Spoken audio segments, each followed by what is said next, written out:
ஸ்ரீவைகுண்ட சட்டமன்ற உறுப்பினரான சமூக ஆர்வலர் அன்னை வி.ஜி. சரவணன் எம்.எல்.ஏ. அவர்கள் கடந்த 5 ஆண்டுகளுக்கும் மேலாக ஸ்ரீவைகுண்ட தொகுதி மற்றும் அதன் சுற்றுவட்டார பகுதிகளில் உள்ள ஆதரவற்ற ஏழை எளியவர்களுக்கு இல்லம் தேடி மதிய உணவு மற்றும் இரவு உணவு திட்டத்தை ஏற்படுத்தி உணவு வழங்கி வருகிறார்.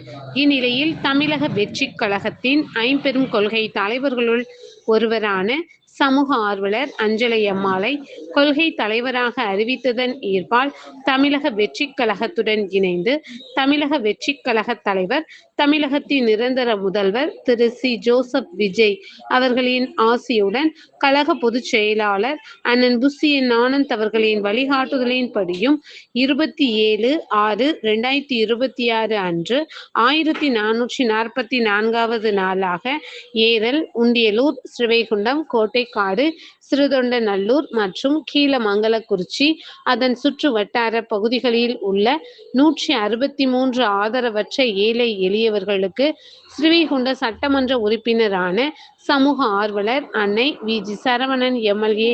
அவர்களின் சார்பில் மதிய உணவாக முட்டையுடன் கூடிய குருமா குழம்பு சாப்பாடு வழங்கப்பட்டது.